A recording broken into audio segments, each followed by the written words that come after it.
Welcome back into another episode of the Believe in Georgia Tech podcast. We're your co-host. That is RJ Schafer. I'm Jackson Caudell coming to you on Thursday, October 16th in the after. We're recording this in the afternoon. It'll be released sometime this afternoon / early evening for everybody's Thursday evening listen, Friday morning listen. Hopefully, as you're traveling to Durham for this game, huge game on Saturday. We're going to be previewing number 12 Georgia Tech versus Duke. But before we get started, RJ, how you doing, man? Feeling great, man. So many implications in this game. This is, Georgia Tech's biggest game of the year. So, absolutely excited to go talk about this one. And yes, this is not a post game recording, but yes, I am in my car. So we wrapped up Brent Key's press conference a little bit ago. We talked to him. We'll get into that in just a second. I no, obviously normally I usually go home and record, but there is an Atlanta Hawks preseason game tonight. As most of you know, I also cover the Hawks as well as Georgia Tech. So I'm recording in my car as I'm going to go watch some completely meaningless preseason basketball tonight. So again, if quality is a little the connection and quality is a little rough, I apologize from the bottom of my heart, but that it's just kind of how it is right now.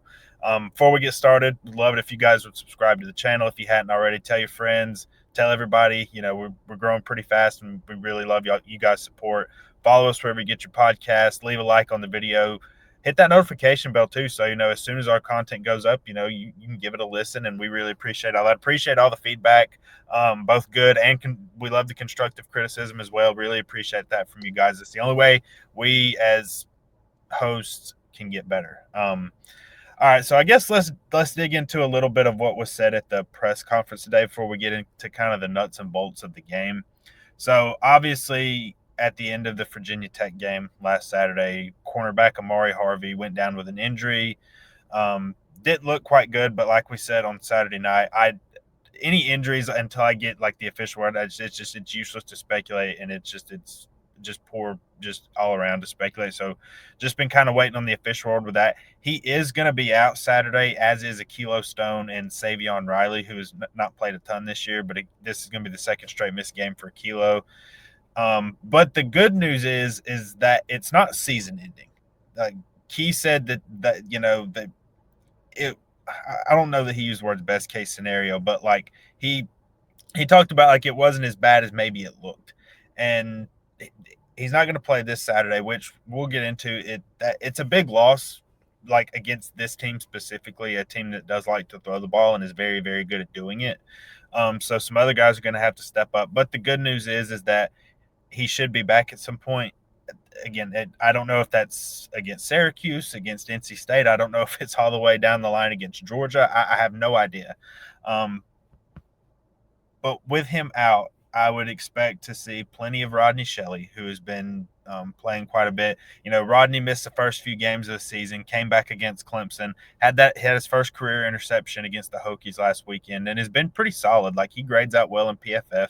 Again, as we all know, that's not the gospel, and that's just not the end all be all. But he's graded out pretty well there. Daquan White, John Mitchell, Zach Toby, guys like that are going to have to step up and play, and I think they're going to mix and match some guys as well. Yeah, and I think it's an injury that obviously all injuries suck. Hoping for him to get better, but it just comes possibly at the worst time in the season. Um, you know, for you to lose a guy like that in the secondary, uh, and having to replace him with guys that haven't played as much this year. But that is the thing about Georgia Tech. The secondary is pretty deep. Obviously, had a pretty big transfer class last year, so a lot of guys that can come in and step in. A lot of veteran guys, a lot of younger guys that are going to fill those holes. And I don't think it'll just be one player. It's going to be mix and match, replacing his role. Would agree with that. And again, it's just going to be one of those things. Just keep an eye on. Like I can't really say much more than that. But it's just keep an eye on. Again, I expect to see plenty of Rodney Shelley, Daquan White, Zach Toby, John Mitchell. Like those guys are going to play a key role Saturday against one of if they're definitely probably the best passing attack in the ACC and the best passing attack that Georgia Tech has seen. So that's the injury report. Again, a Kilo Stone gonna miss. You know, we saw a lot of Matthew Alexander last week. Obviously, you're gonna see Jordan Vandenberg and some of those guys inside. Again, Aquila was playing pretty well those first 5 games of the season, and it sucks to miss two of your better defensive players against such a high powered offense on the road. But Georgia Tech's going to have to find a way to make do. So I guess with that, like let's get into it a little bit. So we'll kind of talk about Duke first before we get into Georgia Tech, much like we normally do. So Duke is 4-2. The key number for them though is they are 3-0 in the ACC. Like that's why this game is so big. Like, and I think it would obviously get a little bit more attention if Duke hadn't lost at least one of those games, and I think it would they could even be ranked. And that's why it's kind of flying under the radar a little bit, and why some people, are surprised a little bit at Duke being a very, very slight favorite. Um, they started off the season with a win against Elon. It was weird going back and watching that game, this week. I didn't know how much stock to put in it because that was a one score game going into the fourth quarter. I don't know if that was just we're focused on Illinois type deal or anything, but we're so far into the season, like I don't really think it means anything. It was just I actually kind of forgot that it was a close game for the majority of it. They had a huge opportunity at home against Illinois, and we talked about that game a couple of weeks ago when we were getting in preparation for Duke.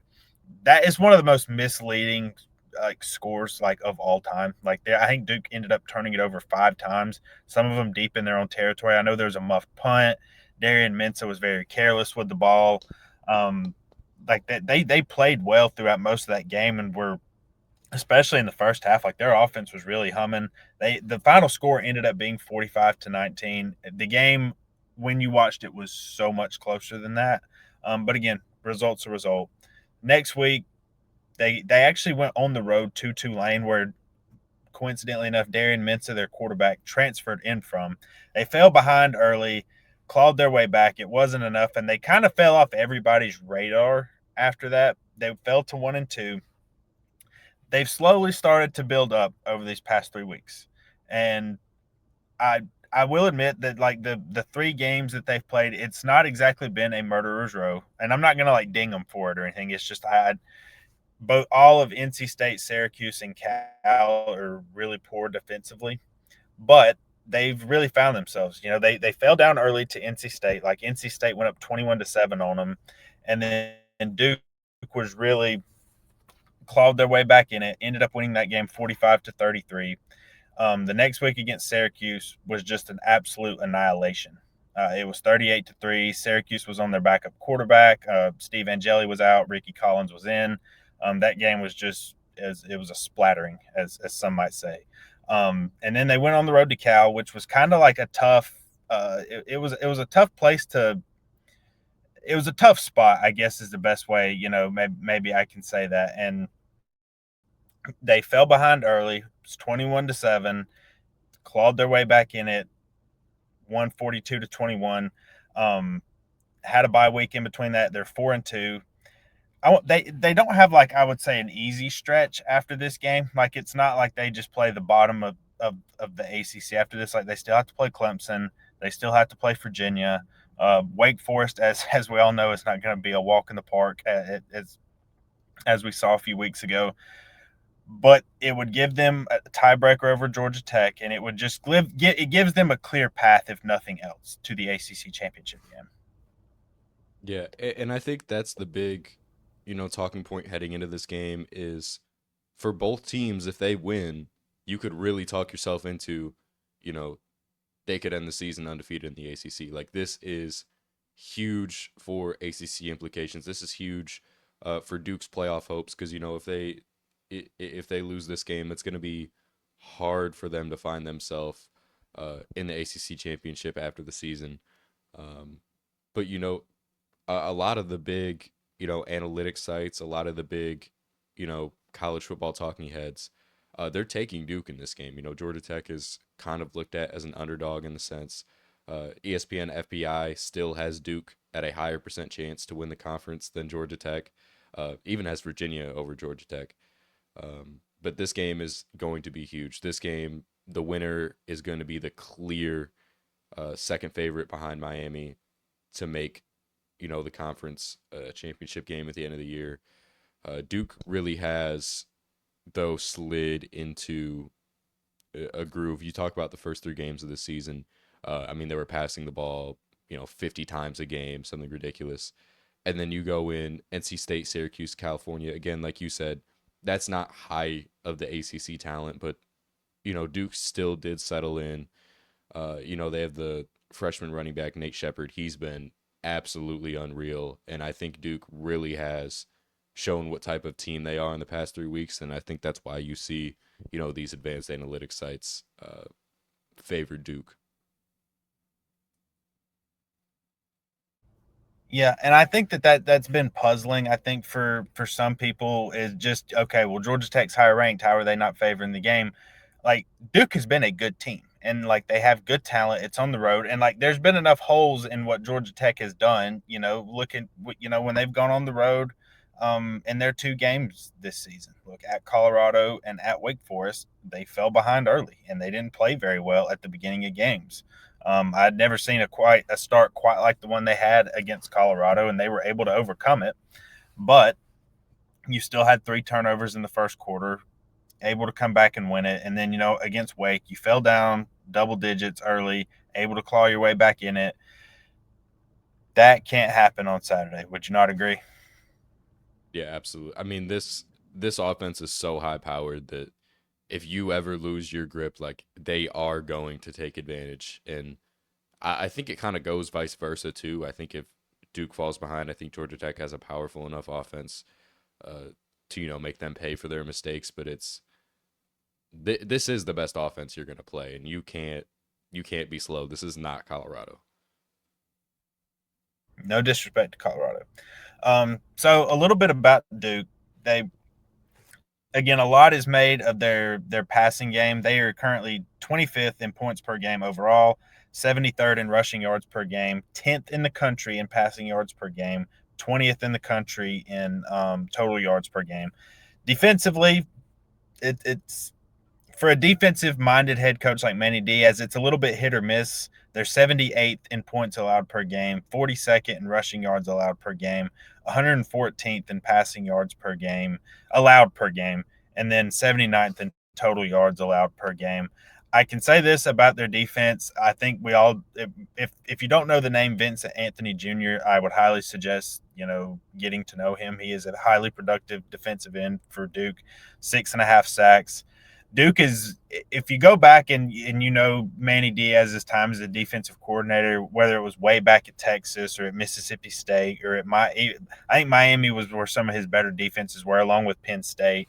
They're highly aggressive. Like they use a lot of stunts, they blitz a lot, and like they just try to get you behind the chains early, and like that is something that does concern me when talking about them matching up with Georgia Tech, because like I think Georgia Tech's passing game is a lot better than I think people give them credit for. I'm not at all saying it's elite or it's like Ohio State's or somebody, but like I think when people look at Georgia Tech, they know they can run the ball, and then they're just completely dismissive of the way they throw the ball and like how diverse their passing game can be at times. Um, but it's also that's not where you want to operate if you're Buster Faulkner. Yeah, and one of the big things about Duke, diving into the stats of it, they're top 5 in the country in turnover differential. I think they're second in total in takeaways. This Duke defense, if you give them the opportunity, even if you don't give them the opportunity, they're going to find a way to get the ball, and that's what is really scary. And I think we'll get deeper into it. But I think if this game is ever a blowout, which I don't think it'll be, I think Duke has the opportunity to kind of have that because they just have so much takeaway power defensively.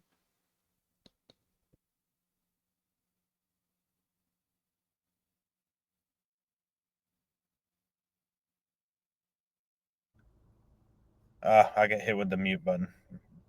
Um, but yeah, I would agree with that. Look, it's playing the style they play can be very advantageous because when it is working right, they're getting you behind the chains, they're causing havoc, they're causing turnovers, and them being so high in turnover margin is actually incredible because they have turned it over a lot on offense. Like Yeah. again, go back to that Illinois game, and like it was just one thing after another, man. Like again, there was a muffed punt. Mensa was a little careless with the ball. There were some fumbles. They racked up a ton of yards in that game, and like it wasn't like they just got completely rolled over. Um, but yeah, like that's the thing about playing the style of defense they play. And like I'm not going to proclaim to be some X's and O's guru, but it like that really stands out. You can take advantage of it, and that's something I've actually caught Georgia Tech saying a little bit this week. Brent Key mentioned, and not in like a derogatory way. Like I'm not, I don't want people to get confused. When Brent Key was talking on Tuesday, he was talking about Manny Diaz and kind of, how much he respects him as a defensive mind. And he said something along the lines of, there are some gaps in their defense where you can take advantage of it, if you play it the right way and you're coached the right way and you execute. And I think that's exactly right because when you are that aggressive and when you are attacking like that, like you can get hurt, whether maybe it's play action, if you miss tackles or you're not doing as well in that phase of the game. I think, Georgia Tech has the players to break big runs and do things like that. I think also the screen game could be very effective this week. I know some of the screens and stuff aren't people's favorite. Whether you get Malik involved or other guys involved, I think it could be really useful if you get Duke's defense running upfield a lot. And if you take care of the ball and do stuff like big plays can be had here.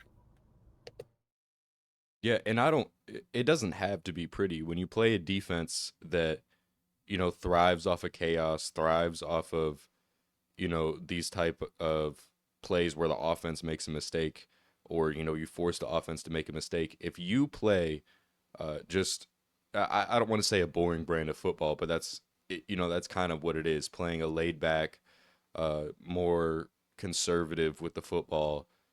You can find yourself ways to win this game. And I think when you have guys that can run the ball as well as Jamal Haynes and Haynes King and Malachi Hosley, that is what can break a defense like Duke. Yeah, 100% agree. And like if you look at the numbers, just Georgia Tech's offense versus Duke's defense, which is kind of the matchup we're focused on right here. Georgia Tech 20th, and this per our friends over there at Game on Paper, they do a great job with some of these advanced previews. Go check them out if you haven't already. But Georgia Tech 20th in EPA per pass, expected points added. If you don't know what that means, 51st EPA per rush, like Georgia Tech's offense, like the marks are really good. If you notice the big purple mark for Duke's defense, like, and when I was kind of reading off, just their general in front stats, they're 114th in passing yards allowed per game. They're 92nd in EPA per pass allowed. Like that, it's not been great for them. I will say they have been much better over the past couple weeks. Cal has a pretty good passing game. We've talked a little bit about their quarterback, Sagapolatelli. He's a good Duke. Cal's offense has been pretty aggressive and pretty explosive this year through the air. And Duke, after they settled in a little bit, Syracuse. The Syracuse game is the toughest for me because generally Syracuse has a very tough scheme to guard against. Like they do a really good job of getting the ball to their playmakers. Also, their top quarterback was out. So, like, I do think that does deserve to be mentioned. I'm not like knocking Duke or talking junk about him. Like, it's just you face a backup quarterback, and so I do question about that result a little bit. But you know, Illinois, Luke Altmaier is one of the most experienced quarterbacks in the country. He's played, I think, probably just as much as Haynes King. Like he's one of the most veteran quarterbacks out there. He tore Duke up through the air. Jake Retzlaff, the Tulane quarterback, former BYU quarterback, he also had a really big day through the air. CJ Bailey, NC State's quarterback, had a really big day through the air. Their receiver, Terrell Anderson, also had a really big day. Um, and like that to me is the question is like, okay, if Duke is creating negative plays and getting Georgia Tech behind the chains early, can they take it like this passing defense has holes in it to where you can take advantage of it? But like that's my question. Like, when Georgia Tech's forced to pass, are they going to be able to do it? Yeah, and I think that's honestly the biggest decider of this game because, you talk about the Duke secondary. A secondary definitely struggled this year. You know, lost a couple of guys to injury. They're banged up. But still, the thing about it is, Georgia Tech hasn't necessarily proven that, you know, the pass game can be something you can lean on for 4 quarters of a game. It's good at times, but can that be your main, you know, source of offense, source of yardage, especially when you're behind, like third and long, when you need to pass the ball? Can you, you know, go out and make that throw, go out and get that first down? I honestly think that's what will decide this game. Uh, for Georgia Tech. Yep, I would agree with that. I look, Georgia Tech is one of the better teams in the country at protecting the quarterback. Some of that is also due to they throw a lot of screens. They throw a lot. There's a lot of quick game in their offensive attack. But yeah, again, I think the big thing is does Georgia Tech stay ahead of the chains and not let Duke dictate kind of the tempo on that side of the ball and kind of the way they're playing the feel of the game. And if Duke does, can Georgia Tech attack back when it's through the air? I think this is every game is a big Haynes King game, but through the air, this is he's got to bring in. He's had big games through the air before. Again, I think people have this idea that like Haynes King is some kind of like triple option quarterback that can't throw for higher than 50% completion percentage, and that's just there. I think there's a perception out there in terms nationally about that kind of stuff, but I think it's not accurate. Um, so I guess let's transition to the other side of the ball, and the other matchup, and that's Georgia Tech's defense versus Duke's offense. And this is one, obviously a lot of people are going to have tons of questions about, especially with Georgia Tech missing the players that they are. Again, Amari Harvey, Georgia Tech's top cornerback, is out. Akilo Stone, one of their top interior defensive linemen, is out. And look, Duke is a very good offense all around. Their biggest weakness to this point has been themselves. Like they self-destructed against Illinois. They kind of self-destructed at the beginning of the Tulane game and allowed them to just get such a big lead that they couldn't come back. They've been clicking on all cylinders the past 3 games. They, obviously had 2 weeks to prepare for this. And look, I was interested to see how Darian Mensah would play this year. There was obviously a lot of hype around him. He was really good at Tulane last season. Um, he's been really good. He's on time, he's accurate, and he distributes the ball to his playmakers. They've got 2 or 3 really good receivers. I've just been super impressed with what I've seen out of him. Yeah, and honestly, I've been impressed with, you know, just all of the offense throughout the last 3 games. You know, I talked earlier. Uh, they were kind of a one-dimensional offense for through at least like the first 3 games of the season. Like I said, you know, passing the ball 50 times a game, like ridiculous numbers. And then you start to see them, you know, running the ball more against Syracuse and against Cal and against NC State. And they've kind of become into this offense that is just really scary to defend against. Uh, Mensa obviously, you know, was a little bit careless with the ball earlier in the season, but he really has, you know, turned it up. Hasn't turned the ball over as much. The offense hasn't turned the ball over as much. I don't think they've had a turnover in the past 3 games, some number like that. It's really, you know, this is probably one of the scariest offenses to play in the ACC, at least right now.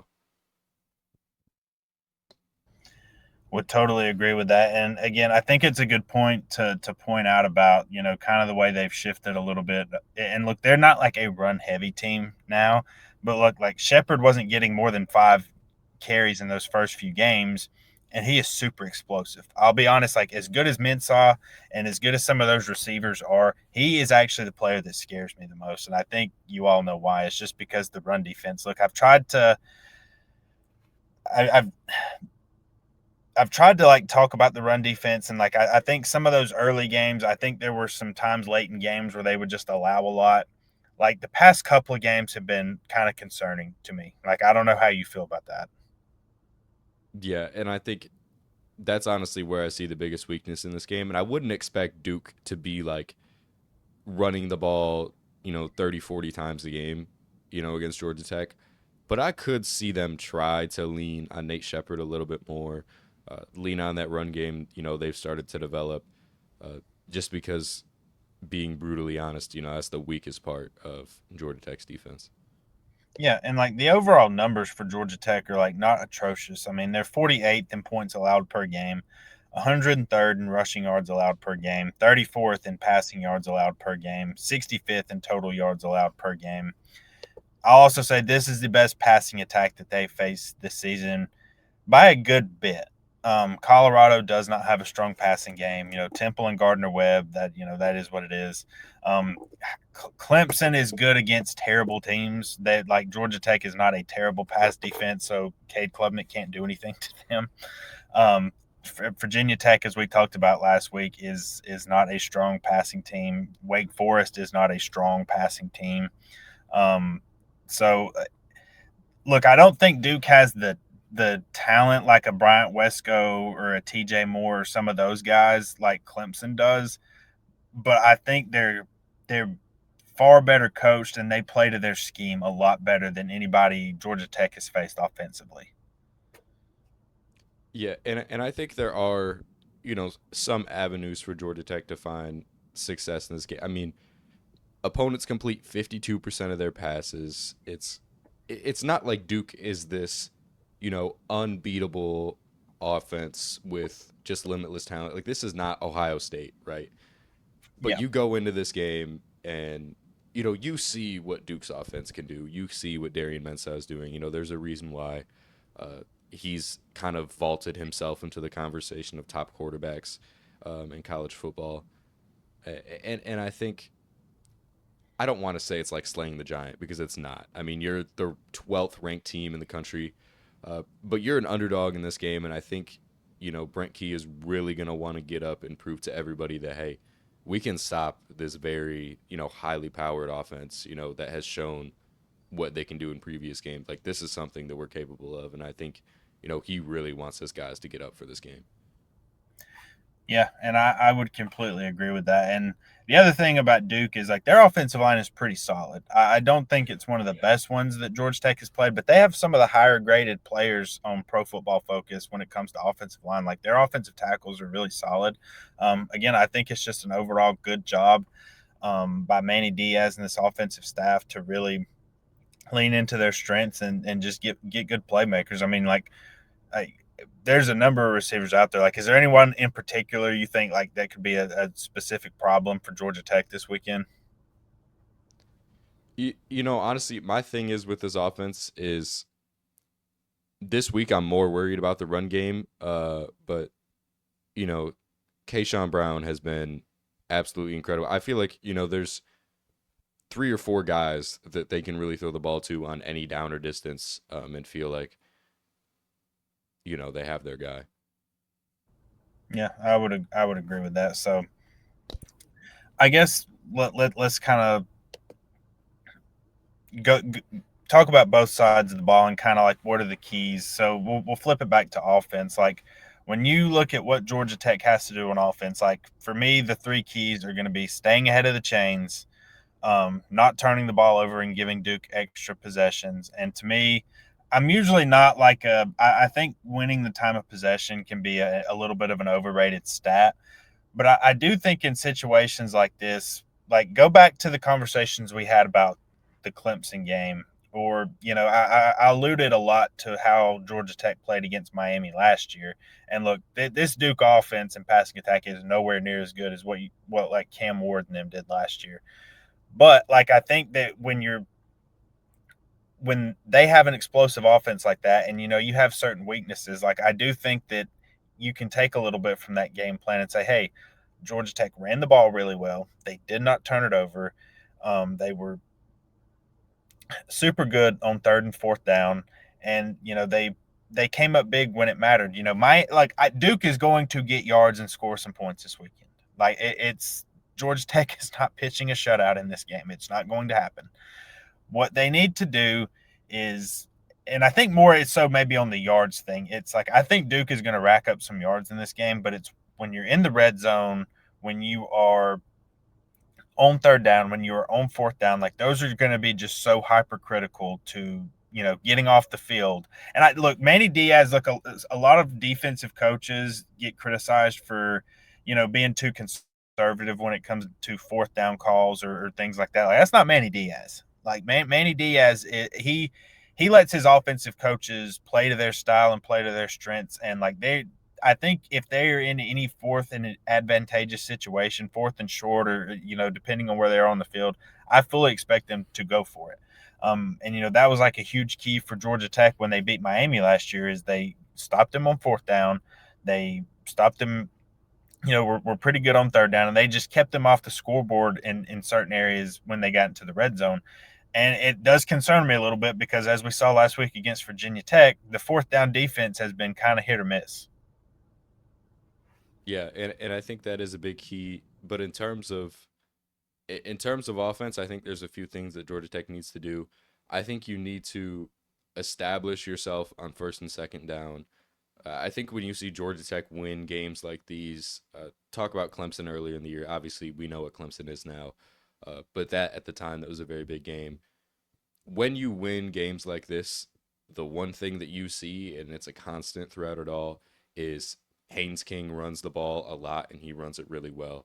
I think getting him involved obviously is a huge key, but I think finding whatever works in the run game, because against Virginia Tech, Haynes King really didn't have uh, that much success besides a couple of plays.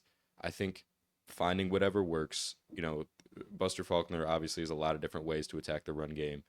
Uh, Finding what works, being able to establish yourself, uh, just chip 3 yards on first down, 4 yards on second down, give yourself third and short, third and manageable, and allow yourself to convert. I think that's how you find yourself in a good point. And my third key for this offense is don't give in to the Duke defense. Don't let them, uh, cause this a lot of chaos. Keep it simple. Keep the passes short. Keep the runs simple, and don't beat yourself up. Like there can't be three fumbles in this game. There can't be multiple interceptions, which I don't think will happen. But that's obviously what Duke is going to want out of this offense. They're going to want to uh, pull you away and you know kind of play the mind game with you, make you fumble, all of those things. And if you just play the game that you're supposed to play, you keep your head down. I think you'll be okay. Yep, I would agree. And to me, the I won't say even just a single player, but to me, the most important player slash unit to me this weekend is the offensive line. And Yeah. that's just whether Duke's blitzing, whether it's just they rush three, rush four. Guys like Vincent Anthony Jr. are certainly a problem. I just think Georgia Tech's offensive line is just going to play such a huge role. They've been pretty good. Look, Keelan Rutledge having a good season. I think Ethan McKinney's been very good. You look at their pass blocking numbers; they've been fairly good. I think this is I'm very interested to see how Harrison Moore plays in this game. He's been pretty solid, as a first year starting center. But again, while Duke is not the best defense that Georgia Tech's going to see, like the way they play and how aggressive they are, like that can be a lot for a first year center. So I do think how he plays in this game, I think is going to play a big role. Look, I expect Georgia Tech to find ways to move the ball on this. In big games, there are not many better big game play callers than Buster Faulkner. Look, we saw it. Look, I know Clemson's lost 3 games now, but that was a really big game, and he really came out firing. And I thought he had a good plan overall. The Georgia game last year, I think generally in big games, and the Miami game, like I was talking about, generally in big games, I think that's when you see the best of what Buster Faulkner has to offer. And this Duke defense is far from invincible, though. Like they do certain things very well and can trip you up, but I think I'm very comfortable, with what Buster Faulkner can dial up in this game. Yeah, and I think the thing is, like you talk about the offensive line, another big part of that is you can't have, big penalties on crucial downs. We've seen that in some of Georgia Tech's past games. Uh, the penalty numbers aren't as gaudy as you think. Like they're not very highly uh, ranked in penalties per game and penalty yards per game, but you have seen those come at very, very, very crucial times on drives in the past, and that's just something that can't happen. And King needs to operate under pressure pretty well this game because I will think Duke is going to blitz a lot. They're going to try to get to Haynes King, especially if Georgia Tech's behind and they're in passing downs. Like you're going to see that a lot. I think I saw on PFF King's passer rating goes down 20 points when he's blitzed. He just needs to, I guess lock in, for lack of a better word, be able to play under that pressure. And a lot of that comes from the offensive line. So I think, it's sort of a two-headed monster, but I think the offensive line play is so crucial. Yeah, that's always been kind of one of the criticisms of Haynes King, whether when it's blitz or when it's just straight up man to man coverage. Like his passer rating dips a little bit, his completion percentage dips a little bit, and I think you're definitely going to see some of those looks this weekend. So flipping it over to the other side, I think three keys I think for the defense is no explosive plays. Look, I'll say it again. Duke is going to get yards in this game. Like Georgia Tech is not going to shut Duke down. I don't know of a single Georgia Tech fan that thinks they're going to shut Duke down offensively. It's stop them in the red zone. But look, Yep. I've heard it many times. A lot of people call it red zone roulette. Look, you get them in the red zone, and then all right, we're going to hold you to a field goal, or we're going to hold you to a fourth down conversion, condense the field, and then stop you there. Again, just not allowing explosive plays and winning in the red zone, I think, is just going to be so crucial in this game. Again, Duke's going to get their yards, but you don't need these 60-yard runs from Nate Shepard. You don't need Darian Mensah to find guys wide open like Kyron Drones did a couple times last week. And look, the pass defense has generally been pretty good. Again, I don't think some of the teams they faced have been especially strong through the air. Look, nobody's going to confuse Kyron Drones or Caden Salter for NFL quarterbacks, but Darian Mintz is going to play in the NFL. I don't know when he's going to get drafted, but he's going to play in the NFL. He's a good quarterback. And, they can find open guys. They're pretty explosive. They had, in most games they played, they've been able to reel off big plays. Whether it's Nate Shepard, whether it's through the passing game, they've just got to dial them down. They cannot let those big plays dictate the game and get them behind. Yeah, like to me, like that to me is and tackling is going to be super important as well because again that's part of preventing big plays. It's not just not don't allow open guys or anything like that, but it's like okay when Nate Shepard gets that handoff and has a little bit of space, but you have a one-on-one opportunity in the open field, like you got to make the play. And like that's not been the strength all the time of Georgia Tech secondary. So tackling, red zone, third and fourth down, not allowing explosive plays, like that to me is how you get this done defensively for Georgia Tech. Yeah, and I mean, it's the whole bend don't break mentality. Like Georgia Tech is going to get yards regardless. Or not Georgia Tech. Duke is going to get yards regardless. And there's nothing you can do to stop that. It's just what are you gonna do when it's fourth down and Duke's going for it? And like we talked about, the fourth down defense has been weak, but can you go up and show up in this game, where you're gonna have a lot of national attention on you? Uh, can you stop Duke in the red zone? Can you stop Duke when they're driving?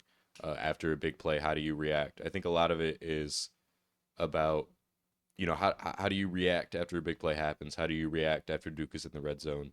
I think that's one thing that's huge. In the stat that I brought up earlier, like Georgia Tech secondary is very good. Like they only allow, opponents to complete 52% of their passes. Like that's second best in the country. Like that's a very, very, very good number to look at. But I think you're facing a different beast. I don't think you faced passing offense like this. It's just going to be, can you stop them when it matters the most? Can you come up when it matters the most? Because, I honestly think this game will be a shootout. It'll probably be one of Georgia Tech's highest scoring games of the year. It'll just be fourth quarter, fourth down. Can you do it when it matters most? Would completely agree with that. To me, the player or unit that needs to step up, I think, is obviously the secondary. I think you're just Yep. going to have guys, whether it's Daquan White, Rodney Shelley, John Mitchell, Zach Toby, those guys, no explosive plays and tackle well. Like that to me is the bottom line for those guys. It sucks Amari's not going to be able to play. He's one of the leaders in the locker room. Very good player, having a very good season. But being disruptive up front is also going to help with this too. So all right, RJ. Like I guess it's that time. I'll let you go first. Yeah, honestly, throughout the week, I've wrestled back and forth with this. I kind of came from the mentality of, there's a reason why Duke's favored. They match up pretty well. But I've also came from the mentality of, okay, Georgia Tech in these type of games has gotten up to play before. They have the offense to outpace Duke, and I think that's what I'm going to go with. I'm going to go with, like I said, I think this will be a high scoring game, even though, Georgia Tech does kind of like to play a slow paced offense. I don't know if this will happen in this game. I think Duke is going to, force the issue, make Georgia Tech have a lot of drives. Uh, I think Georgia Tech will win the time of possession in this game no matter what, because I think Duke is going to want to get off the field quick, have super explosive plays, force Georgia Tech to have a lot of drives. And I think Georgia Tech, is going to want to have these very long drives. But I'm going to go Georgia Tech 38, Duke 35. I am going to take the Yellow Jackets to win. It was a battle this whole week. I definitely went back and forth, wanted to pick Duke, wanted to pick Georgia Tech. But, Yellow Jackets haven't lost. They haven't given me a reason to pick against them yet. Yeah, so I'm along the same lines. Like I'll be honest with everybody. I was prepared to pick Duke today, and look, it just I've been thinking about this matchup for like 2 weeks because Duke didn't play last week, and I've just really even before the season, like this has been a game that's been circled because Duke was getting a little bit of love at the beginning of the year. People kind of forgot about them after those two losses, but I think you're kind of seeing what they're capable of. I thought that this was potentially a bad matchup with their offense against the Georgia Tech defense. Georgia Tech's down two of their better defenders, especially in the secondary with Harvey being out. Georgia Tech has had some sleepy starts on the road. But I just kept coming back to the fact that in these big moments, like I think Georgia Tech knows what's on the line here. Like I think they're not going to say it. Like Brent Key will never sit there and say, "Oh yeah, we know if we win this one, we're set up well for Charlotte." I think there's an internal understanding though. Like if you win this game, they'll never take an opponent lightly. Even though like I know that they don't always play best as favorites, but Syracuse, NC State, Boston College, and Pitt is what's coming down the line. I think they know if you can get this game, you're going to be in such a good positions with how the standings have shaken out. Obviously we'll see what happens with Virginia. They don't play them; they're undefeated, but they relish being the underdog. Like Brent Key said thank you today to people that are making them the underdog and says it's added motivation. That's what he said in his press conference today. I think that they always relish being in this spot, no matter who it's against, whether it's when they've been 20-point underdogs to Georgia, whether they were underdogs to Clemson earlier in the year, whether they were underdogs to Miami last year. This is just such a huge game because, again, anything can happen in college football, but if you win this game, you have a very, very favorable and clear path to get to the ACC championship game, to reach 11-0, and like the playoff talk will really start if you win this game. I trust Brent Key a lot in games like this. I already talked about how much I trust Buster Faulkner to come up with a good game plan and a good script in this game.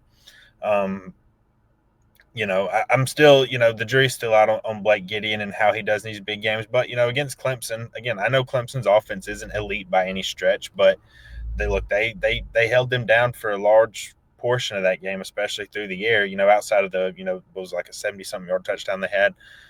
I just trust them in this spot. I've seen them win in this spot. I think it's going to be an awesome game. I think Duke's a very good team. I give them a lot of credit. I think Georgia Tech finds a way to get this done.